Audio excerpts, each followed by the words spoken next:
MedBix Webcast is a new kind of healthcare media channel to break the silo mentality and foster interdisciplinary thinking. Our mission is to fill that gap and to create a curiosity through different lenses, tapping the passion that guided the historical figures in medicine and bringing present-day groundbreaking research to the front lines. We interview physicians and leaders in the industry about present-day healthcare challenges on our live programming. Hey, welcome to the MedBix Webcast. This is Ramana Raju. I'm the host. We have a very seasoned life coach, that for the stop burnout for the physicians is going to be coming in soon. Then after that, I'm going to talk about polymath physicians, a little bit of the history of the physicians, what that breadth of knowledge, the knowledge that they have, horizontal knowledge in all subjects. I'm going to talk about that and what the future of the physicians need to be a little bit more towards in that direction.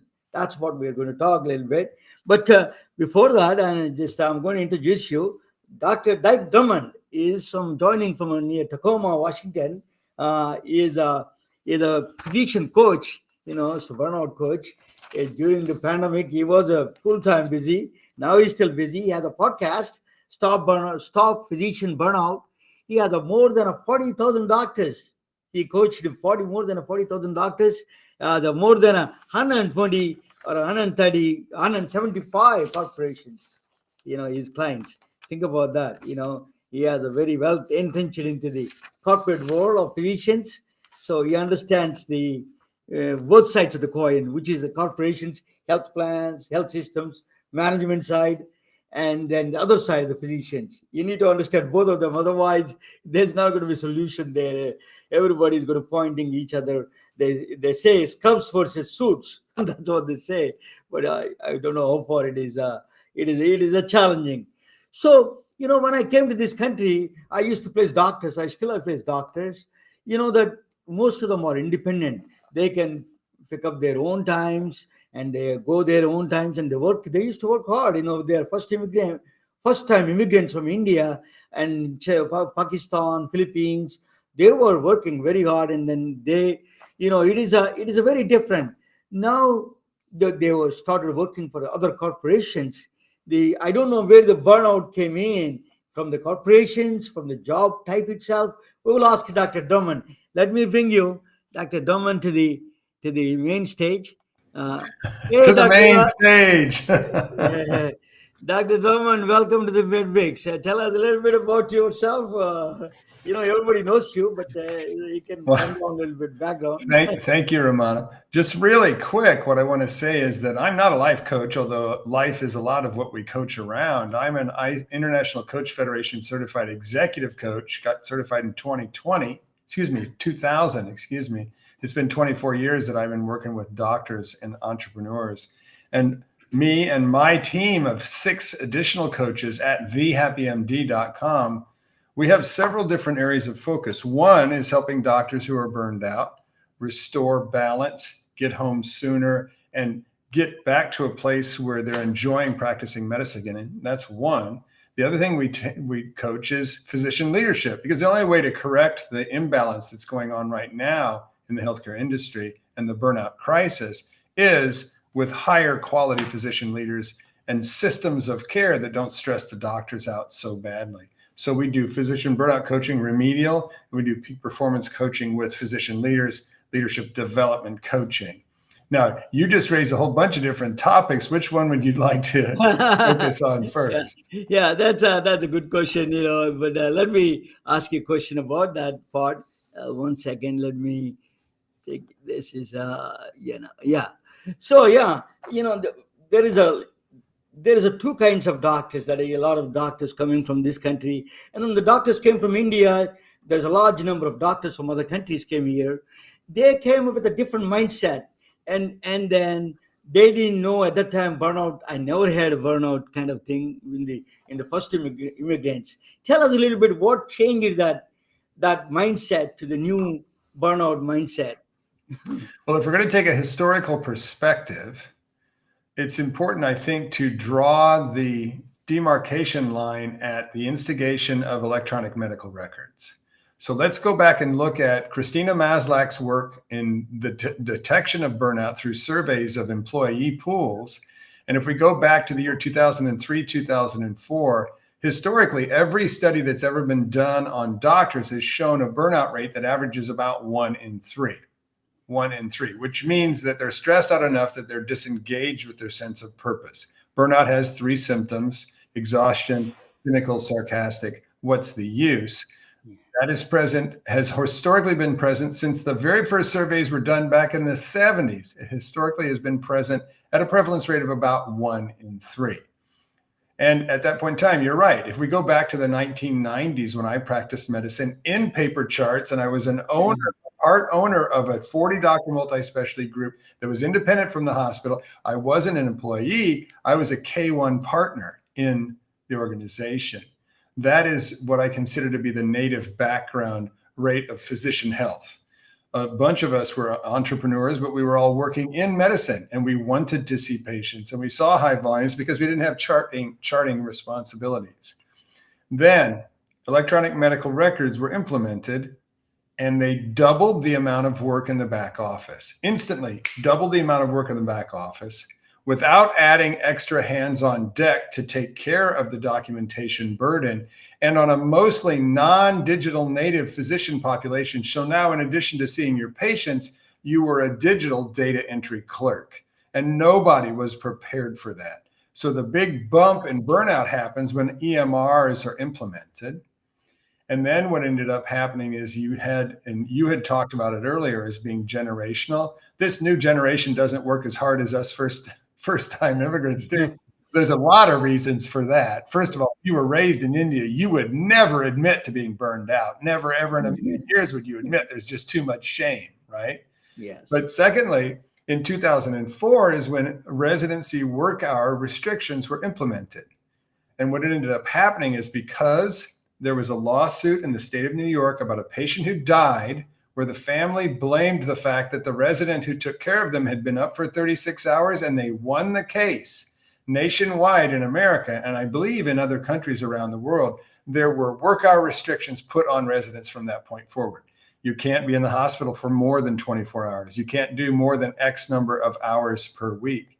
So what ended up happening is, if you look at the total hours of patient contact for residents before and after work hour restrictions, what happens is the work hour restricted residents work many fewer hours, actually 1/3 less hours of patient contact than doctors in my generation. They were not conditioned so deeply. They did not develop nearly the bad habits that we did in order to accomplish unlimited workloads. And it graduates in actually a different kind of doctor, much less likely to want to start or run their own practice. So in the wake of 2004 with EMR, all of a sudden we've got a whole new class of doctors who are willing to sign a contract and be an employee. Now, what happens when you become an employee? You give away a whole bunch of your autonomy to the job description you sign on when you join the organization. That's it. Let me ask you, let us talk about the defense of a little bit of EMR. You mentioned EMR. Stanford did some research. What they said was it improved the product, it improved the efficiency, not the productivity. Productivity did not go up. The efficiency went up, but the productivity did not. So it really did not. It really, it had some negative effect on the productivity side. So when I used to, when I was working with a doctor one time, first time in New York City, I was working in, I did actually, that it was we used to write the HICVA 1500 forms with a pen, so when we implemented the technology there and the printing automatically on the on the dot matrix printer, it is a big boom. Actually, it is a big headache over for doctors. They enjoyed that part. Then the electronic medical records came in, it changed the different parts. So the technology has some benefits, and then the electronic medical records, without understanding what they go through, is really, that is reduced the work actually load on the printing side. For 1500 form that you do automatically printing their claims, it's really added advantage there. They enjoyed it, but on the other side, the EMR really had a bad effect. Let you make comment on that. Well, I'm looking at it through a very specific lens. Okay. Yeah. I'm looking at the effect of electronic medical records on the workload and stress levels of the doctors. Yeah. Now, what you're talking about is the larger business effects of EMR. Of course, it makes it easier to code and to bill and to query the databases to get information out. All of that stuff is true. But if you look at what it does to a population of doctors, and even today, when the incoming doctors are all digital natives, even today, if you do a burnout survey on a population of doctors, the burnout rate will hover around 50%, which is where it's been since EMR and employee status took over. Even today, collectively, EMR and documentation overload, documentation burden is always the number one source of stress. Now, it's not the number one source for everybody, but across a population, it will be the number one stressor, because the study also showed that in many cases, on average, the doctors will spend twice as much time in the chart as they do in front of a patient. And if you've had to see a doctor recently, I'll bet money that doctor was looking at the computer screen and not your face when they were taking a history. Yeah. It's a big change, that part. And I remember one doctor telling me that he's scared to go into the exam room, that he was worried about that what he's going to press the wrong button there. It was a lot of pressure that he used to tell me. One doctor, Dr. Shah, actually, he said that at this age of my life I couldn't take it anymore. That's what he said. Well, you need to focus your attention either on the patient or on the chart. If you can't multitask, your brain is incapable of multitasking. And what it does when you add a second task in is it makes you half as good at both of them. Let me ask you a question. Why it is so important for a patient to look at the doctor, to look at them? Was there any physician-patient relationship, observer and observed? I presented some topic on it.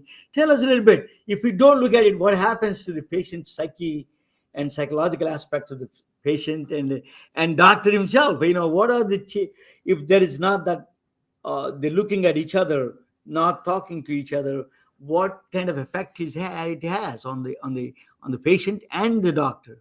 I am certainly not master of that body of research, but I'm pretty sure that one exists. But let's just talk about it. If I take away the physical proximity, if I take away the fact that we're together in the same place, it would be as if I'm practicing medicine over the phone. And no one can tell me that practicing medicine over the phone is near as impactful and near as meaningful to the doctor as being in person. Plus, I would bet to you that if we studied the magnitude of the placebo effect, you lose 90% of the placebo effect if we're not in the same energy field and proximity to each other. I would just bet that. I can't believe that would not be true. That's a great point. Placebo effect is, you see that big effect of the placebo is absolutely correct, right? So you mentioned about carpenter. I saw one of the videos. You're talking about carpenter belt and the doctor. Can you explain the analogy for that, actually? Well, what I was talking about when I talk about a carpenter's tool belt is about the character traits of a person who becomes a doctor. Because the people who become doctors, the people who apply to medical school, the people who grunt their way through medical school and residency are not normal people. It's not a normal distribution. We have certain character traits that give us the ego that says, I can do it, right? And it's usually because you started performing in grade school and you've gotten good grades all the way along, because it's typically thought of as an academic pursuit. So what are those character traits? workaholic, lone ranger, superhero, perfectionist, right? Curiosity, another one. Well, maybe curiosity, but there's not a lot of curiosity involved in memorization and regurgitation of test answers, okay? So there's not that much curiosity there because we're not going to be basic scientists conducting experiments. We're going to be taught to follow protocols, especially now when the computers won't let you deviate from the protocols. So what I said in that particular presentation was, these skills, superhero, workaholic, lone ranger, perfectionist, are like tools on your tool belt. There's meant to be something you can use when you need it and then put it away. But from the day you enter medical school for the rest of your career, you'll be using them every minute of your working life, and they'll be difficult to shut off. So doctors become those things. Superhero, workaholic, lone ranger, perfectionist. If you think that's not true, go ask your kids what it's like to be your son or daughter, okay? It's not easy, okay? And so those things are things that we have to recognize when we're in the grip of our perfectionist programming. And even though nobody teaches you this, one of the things that you learn when you recover from burnout is how to play the instrument that is you and your history and your psychology and your education and your character traits. Yeah. Well, so you talk about education. So what do you think of the education did not teach, or did teach wrong way, or did not teach something that they can respond to this kind of a outside of this learning field, which is the stress and which is other things, that what is the requirement in education lacking in that sense? Well, we've boiled it down, and when you made my introduction, I haven't coached 40,000 people. Between my coaching practice and my training, live trainings done for corporate clients, we've trained and coached over 40,000 people, because I stopped counting 4 years ago. I didn't think I needed more than 40,000. So we've identified 7 missing skill sets from our medical education. Yeah. The first one is how to, especially in the role of an employee, how to build a more ideal practice. And let's just talk about that for just a second. When you became a doctor, dear listener, in your current employee situation, what role did you play in the creation of your job description that you signed off when you became an employee? What role did you play in designing that job description? The answer starts with a Z. 0 is what role you played. So what are the odds that that job description created to fulfill the needs of your employer? What are the odds that that job description is pointed right at your ideal job description? That's another 0, okay? So when you get your employee position, you will learn over time what's stressful and what isn't. You'll learn over time what you enjoy and what you don't. And you have to have the ability to identify and begin to move in the direction of a more ideal practice for you, even though you're an employee on a job description. We call that the ideal practice generator. That's what we teach people to do when they're recovering from burnout, is to create a more ideal practice. That's the first missing skill set. You're never told any tools to get home sooner. Practice efficiency tools. That's 2. I hope I can remember all 7. I haven't been asked to do this extemporaneously. Number 3, you haven't been given any skills or training or tools to build life balance. To build life balance so that you have a balanced life and you can recharge your energy level. You haven't been given any skills to be the eye of the storm at work, be able to remain calm and cool and collected and focused and on point at work no matter what's going on around you.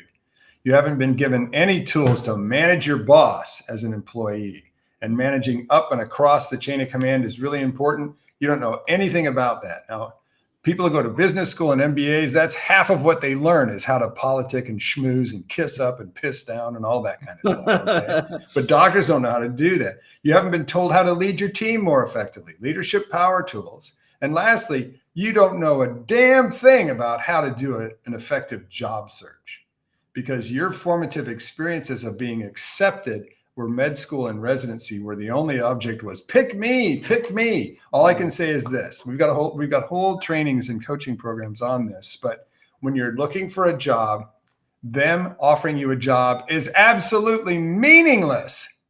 That's not the point. The point is, would you accept that job as being at least a 70% match for your ideal job? That's what we teach people to use as a grading point. But my clients who interview the way I teach them to get a job offer every single time, like clockwork. But that's meaningless. It's not about whether they pick you. It's about whether you would pick them. And those are the 7 missing skill sets for medical education. And these days, with the advances in technology, I mean, we poo-poo Google all the time, but these days, no human being can keep up with the advances, even in their own specialty. So we're all resorting to AI and ChatGPT 4.0 mini and Google ourselves to be able to interpret the latest developments in our field, because it's escaped the human range of knowledge accumulation. No, you mentioned job search. I'll tell you a small, very quick story. I used to place doctors. And then when I was placing a doctor on a J1 visa, the underserved areas, I used to place them.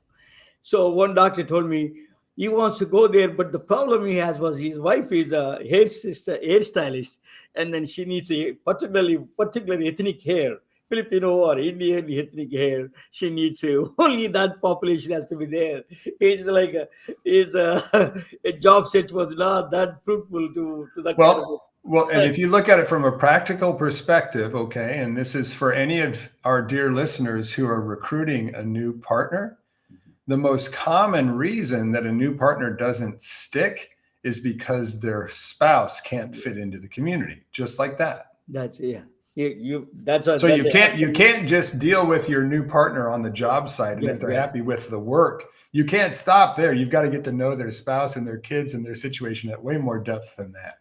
Yeah. So let me ask you, what is your physician organizations like American Medical Association, local state organizations, or state medical board?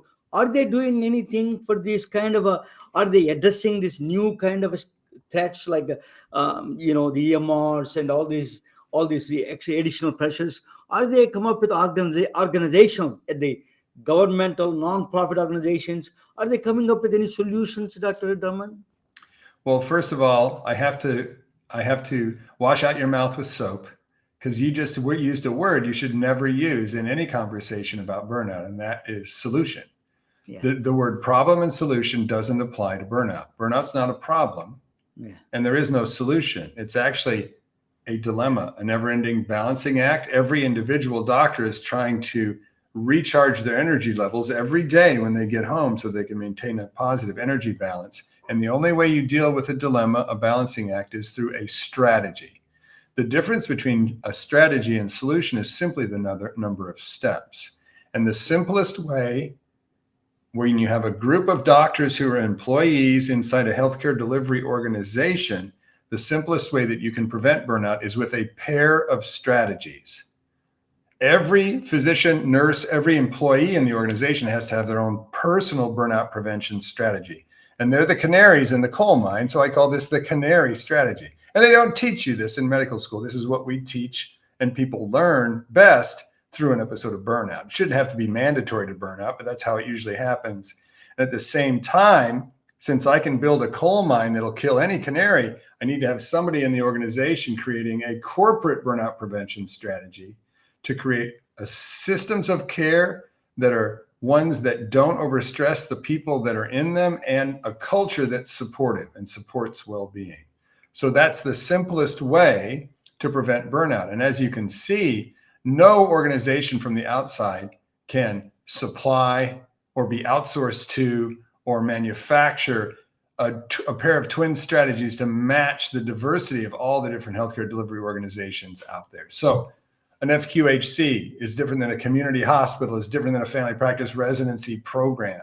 And so what we've done is approached it from a strategy perspective. We have a 4-bucket corporate burnout prevention strategy blueprint that I can install in a single day if people are wanting to put a strategy together. But unless you go to that level of complexity, we're honoring Einstein's saying, everything should be dealt with as simply as possible and no simpler. So it has to be at least that complex to address all of the things that are contributing to a person's burnout. Now, when you said EMR, the big news today, and we're in the middle of the adoption curve, is the implementation of AI digital scribe note writing softwares. And if you'd like to, we can talk about that. Yeah. Let me, you mentioned, yeah, just talk, go ahead and finish up AI. Talk about a little bit about AI. Yeah, go ahead. Okay, I got to start with teaching you how the software is trained. So they're using a large language model like ChatGPT, like Claude, like Sonnet, all that kind of stuff. What they did was they rated an EMR system and grabbed, let's say, 1 million family practice notes. And they would grab them by specialty, because what you do is you train the software to be able to imitate your specialty. So I'm an outpatient family doc, okay? So they would grab 1 million family practice notes and they'd shove it into Claude, or they'd shove it into ChatGPT, and ChatGPT would learn what a family practice doctor's notes looks and sounds like. And then what they do is they install it on your cell phone and on your desktop computer or your workstation computer. This is basically a recording device. So when you go in the room, the computer knows who your patient is and has their chart pulled up and their electronic medical record and everything. And you just click the start button and say, okay, Mavis, let's go. Click. You do your normal history. You have to speak your physical. Otherwise, the computer doesn't know what you're finding. So you're going to talk about what their ears look like, what their throat looks like, how their heart sounds, right? And then you're going to do your normal wrap up, diagnosis, treatment, things to watch for, follow-up, referrals. And maybe the patient does a couple of, oh, by the ways before they leave the office, right? And when you hit, okay, see you later, boop, you hit your phone and you're done. When you're done with it listening to you, by the time you get from your exam room back to your office or workstation, there's a note there. It's not a transcription. It's not a recording. The software digested what was said and used its training to produce a family practice note. And I get to choose, do I want a SOAP note or do I want an H&P? And it is shockingly accurate. Now, is it perfect? No. Does having an AI writing your chart note absolve you of liability for anything that happens as a result of that? No. But it is very, very good. And when implemented, when you have your team that's on site, the computer folks on site that are porting this into your EMR, it can relieve you of up to 50% of the time that you're now spending on documentation. So it's a shockingly important advance in the documentation burden discussion. Yeah. I'm going to, you mentioned that, the AI, what it does. I'm going to a little bit talk about that if you don't mind. Sure. Actually, that is a very good starting point for me. And actually, as a mathematician and a physicist, I have a different take on that. Let us talk about that a little bit. What is that?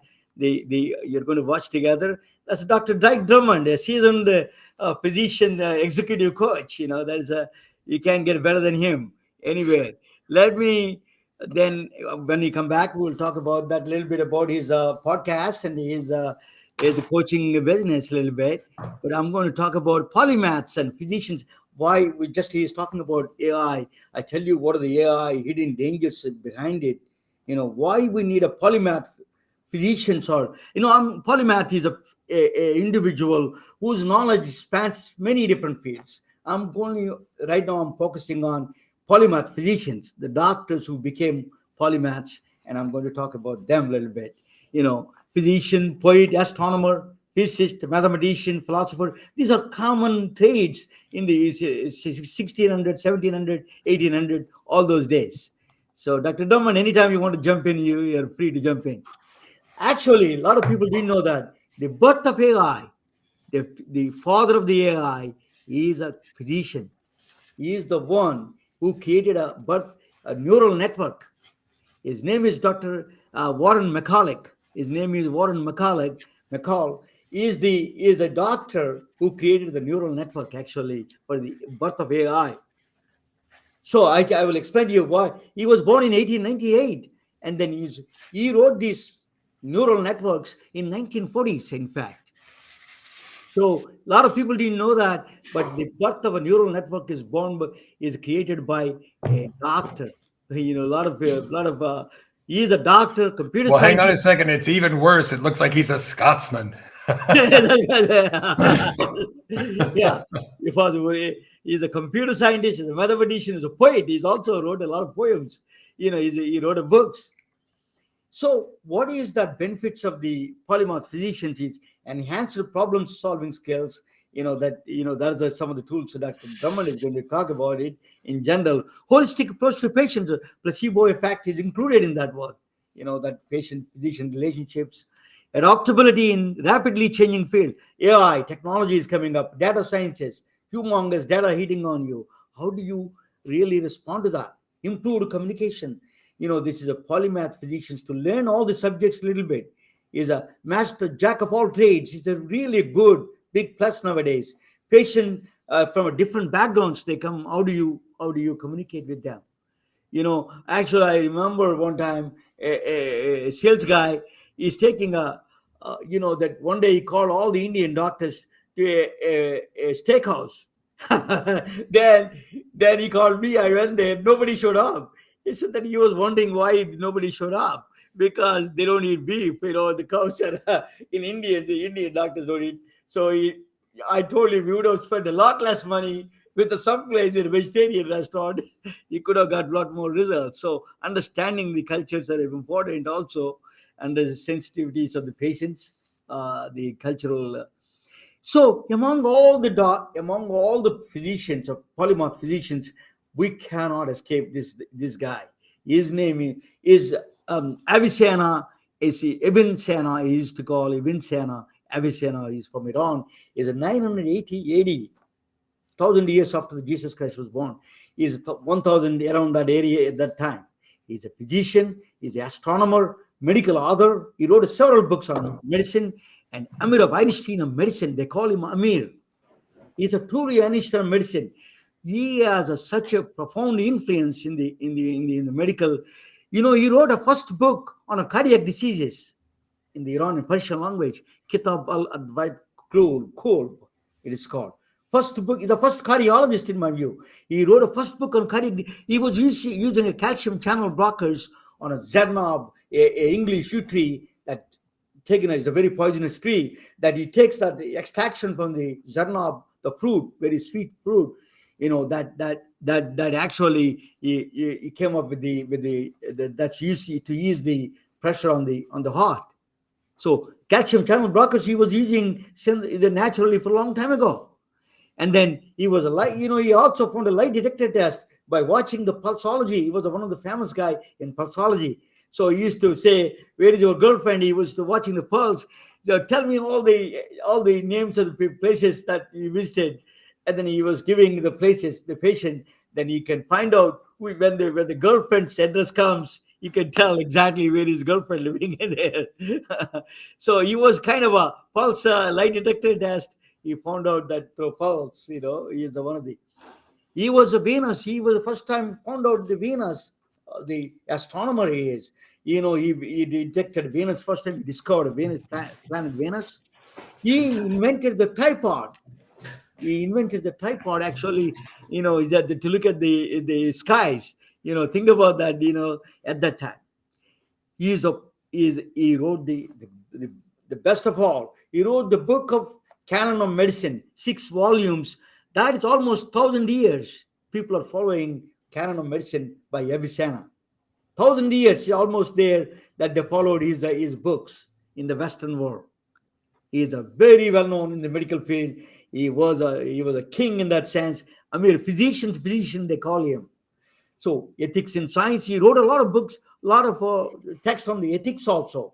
That's why United Nations instituted a prize called Avicenna Prize, Ethics in Science, in fact. So he is a philosopher. Then he is a philosopher.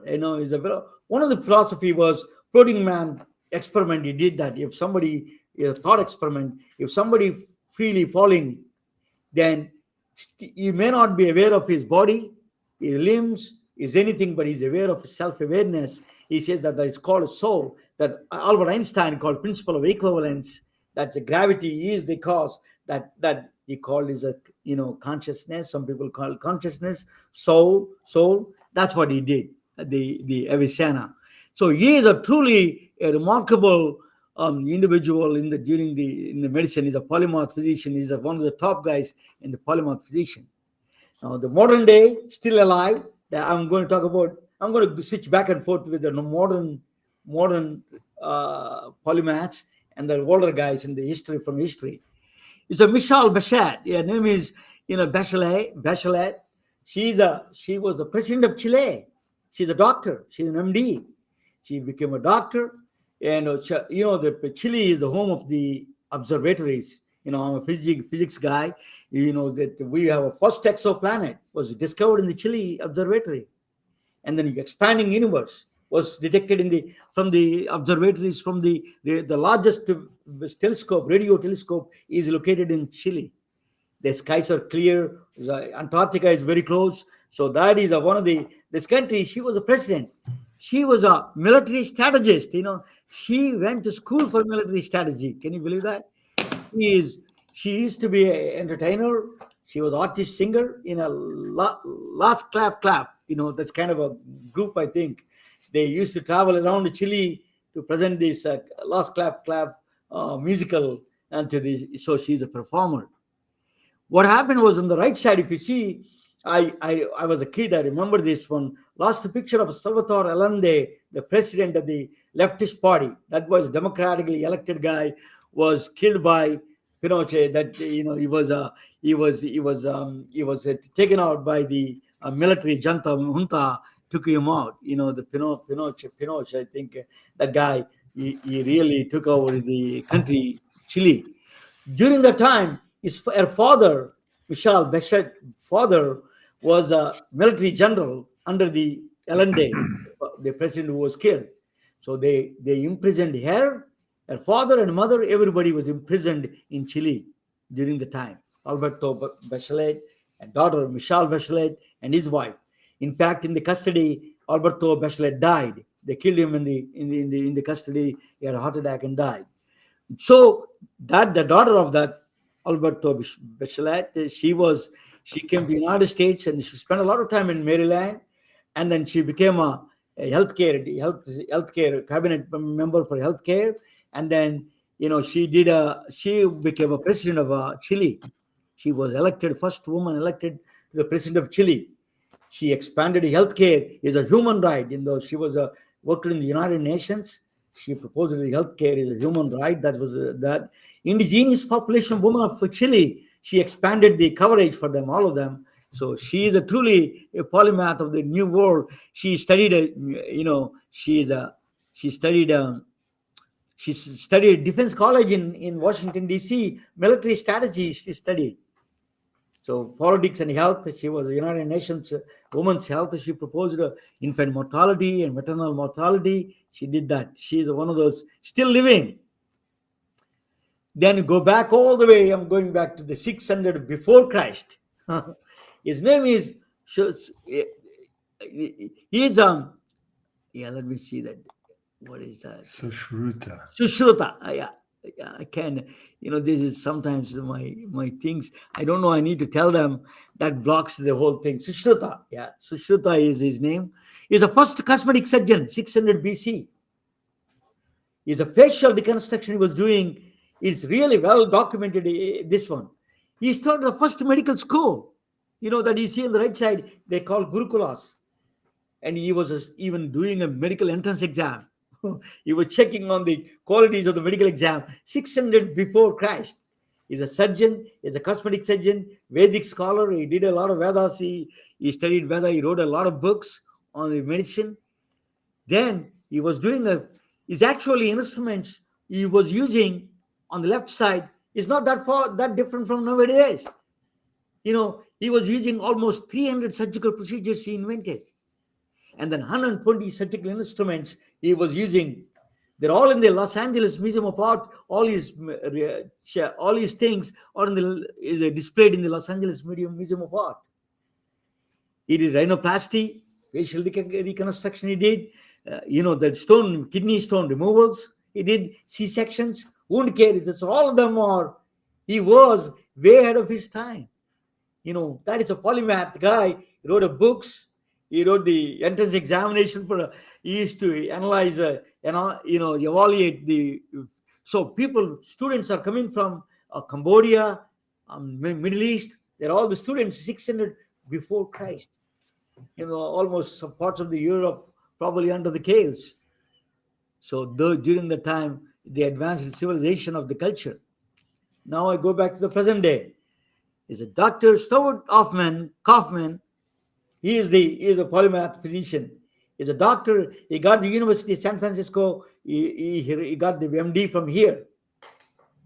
But he's a physicist. He studied physics. He studied mathematics. Oh my God! People don't know about him. Still alive. He's 90 years old. What he wrote of this life creation is simply a chemical reaction. That's his new theories are. He was born in 1939. He says that chemical life creation was simply a thermal reaction in the under the sea. That's what chemical reaction started it. Then how did the complex mechanism came in? He says feedback loops. The slowly one after the other, the universe has a one special quality that's called self-organization. It is a special characteristic. It is a given natural gift. Universe's natural gift is a self-organization. He has that, and then so he says that he advanced a theory that is very powerful. He says feedback loops caused that the life emerged from the simple systems to complex system. He wrote 6 books, 350 articles, peer reviewed. He was a professor of signal processing engineering. He is teaching. Can you believe that? He's a teaching engineering. He's a doctor, medical doctor. He is. So his contributions are. What he did was very interesting. He combined what they said, the edge of chaos. The life is between the order and disorder. Is somewhere in between. It hangs in the life is a very fine balance that Dr. Drummond is talking about, balance between the life balance. That is really life in general. The chemistry of life itself hangs in between that very small edge of the chaos and order and disorder. So what he's saying is simplicity creates a complexity. So a simple things, that's where the AI problem is. I'm going to tell you something interesting in here. AI gives a lot of wonders. It's accurate. It does everything good. But AI can do also dangerous thing. I tell you what that is. The complexity arises from there. That black box inside, nobody has an access. That's a nature's gift. I told you, self-organization. We don't know how that mechanism works. Nobody knows that black box. It works. It's acting like a human. AI is acting. That is simplicity. Is a basically simple system became aware and then giving a complex system. But we don't know. That's exactly what the life is all about. The same thing happening in AI. We don't know what the black box inside. We don't know exact logic. It's not the algorithmic logic. It is simply emergence of a phase shift. Is the emergence of a new thing. That's what a transforming medicine he wrote is a Santa Fe Institute. He is a really study of complex systems that you must understand him to talk about, listen to him about the complex system, AI's dangers of AI. Him and Stephen Wolf I'm trying to get him on my show, is going to talk about the complexity, the hidden danger behind these algorithms, the emergent systems. We have no control of what that emergency is. It could be a bad virus. So evolution takes a longer time, but the AI in speed of light, you can produce in the garage, the guy can produce a bad virus, can wipe out the humanity. So it's not as simple as that what they projected at this time. There is a lot of hidden dangers there. So, and this is Geronimo Cardano is an Italian guy. I'm going to talk about him a little bit. He's a doctor. He's a crazy doctor. He's a little bit of a eccentric doctor. He used to fight with everybody. He used to drink a lot. So he's an Italian, 1500. So he became interested in mathematics. He went to cubic equation. He created roots of the cubic equation.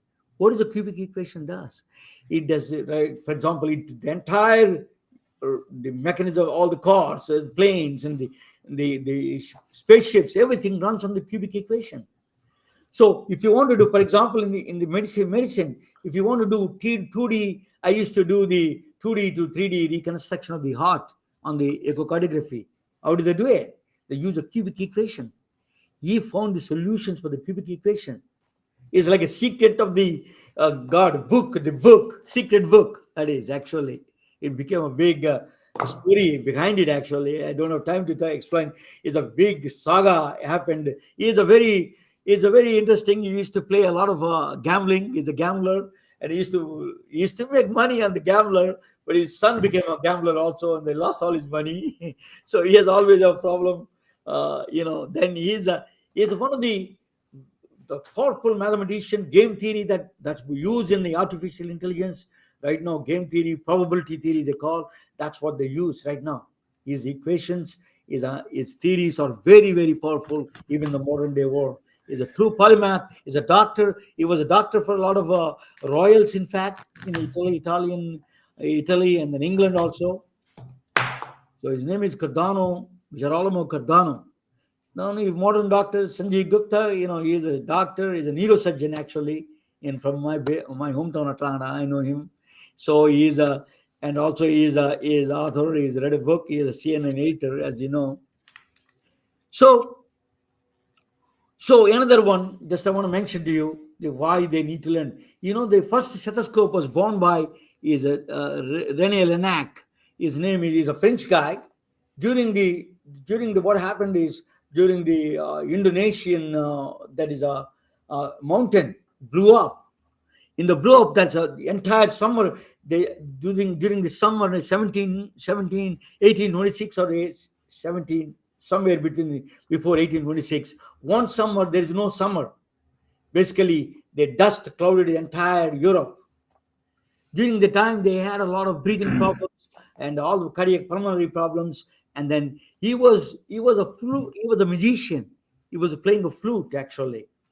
So he came up with the idea of stethoscope. He invented stethoscope actually, because he doesn't want to put his ear next to the woman's breast. So he came up with the idea that he used the first used the concept from the flute that came up with the idea of the stethoscope. That is the first stethoscope on the left side you see. So Lichtman, or from Harvard, he advanced that whole process in the electronic now. You can do a lot of things. So that came from a musician. Birth of AI neural network, Dr. McCulloch, he is a really, truly hero in the sense people don't know about him. I was surprised when I come to know about him, how good he was. He is a physician, he's a pure doctor, and then he is a computer scientist. He understood the computers very well during the time. So what he did was he created a mathematical representation of the neuron. It's called another Warren Pitts, and another guy, Pitts. I don't know, is a Warren or first name. He's a Warren McCulloch. I think his name is also Warren Pitts. The two guys got together and created a neuron, a Warren Pitts, the McCulloch Pitts neuron. It's called. What they do is basically a mathematical representation of the neuron. What they did was what it means. What is a mathematical representation? So if you see AI, how do they recognize how the AI works? I just give you a glimpse of it. He did in the 1940s. In fact, it still is the basis of all the AI. What they do is a neural network is basically, it copied the neuron, a basic idea of neuron. It's not a really brain, but a basic idea of neuron. He took it. What they do is a neural network is, it gives a weight assignment. He invented the new thing, it's called weight assignment. If you want to recognize a dog, for example, what they do is they give a random numbers for the weight. Ears, for example, is prominent in the dog, right? So that's given a very high priority. 4 legs is to be there. That is to recognize a dog or cat. That's a few things that they check. They give the weightage for each one of them. So the nose that they check. So this fur texture. If you have ears, for example, is a very high, and 4 legs is one of the first thing is the animal. So these are things that give the weight to the recognition. Those things he created a weight that is the basis for the entire AI now. Neural network basis on that weights. So then it will, from the weights, it adjusts the weights again after learning more, and then puts the right weights and then tell you it's a dog it is. That's a that's a first mathematical representation of the AI he created. Warren McCulloch created that, is the father of AI, Dr. Warren McCulloch. Uh, So why doctors need to know, doctors need to know why they need to be polymath, why they need to know all these things. I can give you three examples of why you need to know, doctors need to know. One is a care journey. For example, how many doctors know that patient, that people may know, they understand it, but really they know the care journey of a patient. Some people, I used to work in Georgia, Alabama, the patients, the pregnant woman coming from a small town, they don't have any transportation. There is no, they don't have money to even pay for the ultrasounds or co-pay, nothing. So then where do they go? In a small town, there's only one pharmacy. They're closed on the night after 6 o'clock. What do? All these things are not talked about. It care journey is as important as that's called, now we are putting that experience as a journey, as a technology journey. UX experience, user experience, in my patient experience, or you can call consumer experience, whatever you call that experience. By, you can divide by, you can do practical, you can do a kind of a pragmatic way, you could put those things together. So from a patient, starting from the care, from a home to all the way going back to home with the medicines, is a care journey you have to learn. That is you can create a steps on it. It's not it's a part of the taking care of the society. The patient privacy, for example, is important because of, that's the one thing, is a blockchain. Blockchain is a mathematical construction. What is a mathematical construction? So blockchain is immutable truth. If you say a truth, say a statement, that is always there in the blockchain. You cannot erase it. You can further move.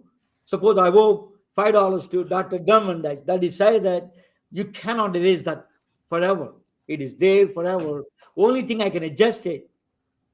So you can say I don't need that money, or you can give me you know payments, but the truth is you cannot erase the truth. So its immutability is a fundamental aspect of this blockchain. Blockchain cannot be played around. I know that a lot of people talk about the cryptocurrency is based on blockchain, but cryptocurrency is not exactly blockchain. Blockchain is a mathematical functions. It is a solid rock mathematics. You cannot break it. Only thing is, what they did was, at the end, they're all playing the games. At the end, that is which is not a blockchain. That is when they transfer that money from the blockchain to the real money. That's where they're playing a game. That is a problem. Blockchain itself is a very solid mathematical strength is there. AI. So AI's biggest challenge, AI is, it has a lot of powerful tools. It can solve a lot of problems of the patient journey, patient notes that Dr. Drummond was talking about, how amazing the notes are. It does. It writes like a human almost. But it's also same thing you have to remember. Human body is a complex system. As a physicist, as I can tell you, complex systems is a hidden from our entire science. We don't know. A complex system arises from a simpler parts. That part, how it arrives, that complex behavior, we do not know. There is no mathematician, no physicist can tell you. That's a nature's secret. We're forbidden to have an access to that. It's called, Stephen Wolfram calls it irreducible computational complexity. You cannot reach that area. So AI, one area you have to watch, that fundamental aspect of that complex system. Human body is a complex system. You're talking with the complexity, and the placebo effect is one of them. Is all of that. You have to watch out that process. Is AI? You need to learn AI, good and bad. Good is it can make your life easier. Bad things is that is also can be dangerous. You get that complex systems. It gives you a complex behavior is a black box. No one has access to it. So that is a bigger challenge.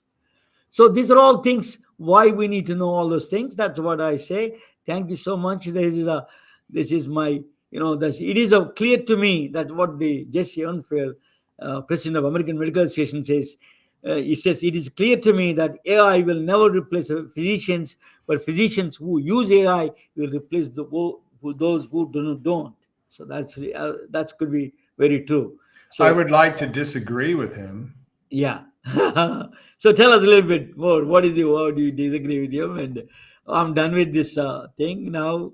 Thank you for watching. If future generations will accept a chat bot as a physician equivalent and a chat bot text conversation as an acceptable medical visit, then robot doctors will rule the world and we will be replaced by an algorithm. If future generations will accept that. Now, our generation, the boomers, will not accept anything less than your full attention in an in-person visit. We want somebody to touch us, to examine us, to talk to us, to look to us. We want to be in their face, okay? But my kids, I don't know, they're 32, 33, right? They're perfectly okay with getting their medications delivered by a helicopter drone on the door after a text conversation with a bot. And if society says that's cool, you know for a fact that private equity will replace humans as quickly as humanly possible because we're the most expensive way to deal with the issue. Until something bad happens, Dr. Drummond, until there is something bad happens. If there is a one bad catastrophe happens there, then on that day is how dangerous that is. Well, it's dangerous, but the question is, will it slow anybody down?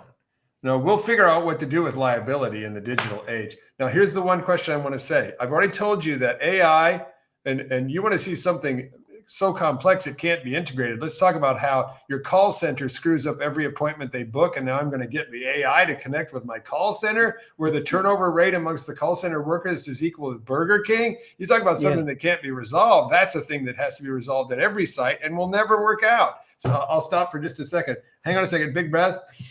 The first thing that's going to happen when the doctors are spending 50% less time in the chart is what? What's the manager's going to ask them to do within a matter of hours? What are they going to ask them to do? Come on now. Yeah. Say it. You go ahead. See more patients. Yeah. Okay, so right now the rate limiting step on the number of patients any doctor sees is the brain damage of the documentation associated with it. If we remove the brain damage, we can see more patients. If the patients can be scheduled and they can be moved through the system in a more efficient manner, I have faith that the call centers and the booking programs and the simple people moving logistics will be the next rate limiting step. But what the CFO would like to do is have you seeing 10 extra patients a day. And my fear is this: we already know about compassion fatigue. We already know about decision fatigue. There's all sorts of levels of cognitive fatigue that we can violate by making doctors see more patients than their brain can handle. And I think that after a delay where the productivity will be dropping straight to the bottom line of the organizations, there's going to be a mad dash for profit here. Although the implementation of these programs is actually going much slower than I thought it would. But there will be, I believe, a very high risk that we're going to burn out doctors deeper and more significantly than ever before when we push them too far. Dr. Drummond, the one thing very important one you mentioned before, that is one thing is going to be big challenge. Placebo effect. It's so powerful, placebo. It is really, I go to the doctor and I feel like a calmness of the doctor will have a profound effect on my health. So I think that is, if that is a missing, it is a big problem. In fact, that is itself is a huge problem it can create. Well, I can tell you that nothing about the current modern Western allopathic healthcare delivery system relies or counts on or measures anything to do with the placebo effect. So actually the placebo effect is off to the side. It's a non-entity. It's a non-topic. Now, if you have a good relationship with your doctor, it may powerfully affect your health, but the system doesn't acknowledge it or count on it at all. But that is a well proven in science. I understand, but the system doesn't count on it at all. That is a bigger problem, right? Just look at your commercials on your television at night. every other commercial is for a biological. It's not for the placebo effect. Those are not placebo pills. They actually make a difference. The little pill with the big story to tell, that kind of stuff. But in India, that the placebo effect is like a fake God. These are things that works for them. Well, in India, they're all you can count on in some cases. Sometimes it works. That what I'm saying, placebo effect is real. It is a Western well-documented fact. Of course. As you said.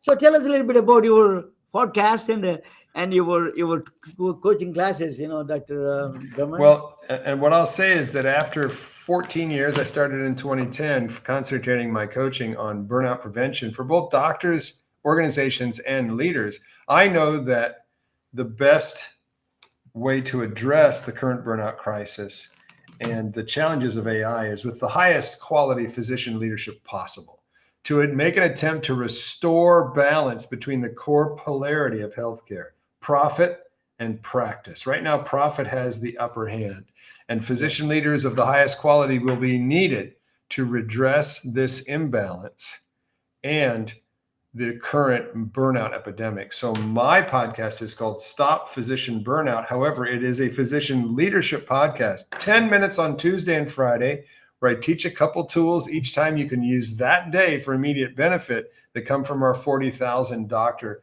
coaching and training experience, specifically to folks who want to become more powerful leaders, be seen as a true representative of the people that they lead, and create a healthier workplace. Lead the charge to physician well-being. Stop Physician Burnout is the name of the podcast. Yeah, thank you, Dr. Drummond. The HappyMD.com. That's his website. Dr. Drummond, you're always welcome. You're always a great fan of the show, and thank you so much for supporting me. Thank you. Thank you, Ramana. I'm truly honored to have you. Thank you, sir. Good night, all of you. That's good night, everybody. Good night, everyone.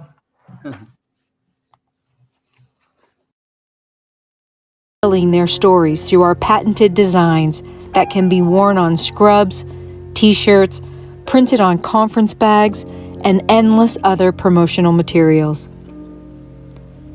Daily Wear for Medicine is the first ever of its kind to create curiosity in medicine through visual art. We at MedBricks are celebrating unsung heroes of the past who made enormous contributions to the field of medicine through our unique campaign called Daily Wear for Medicine.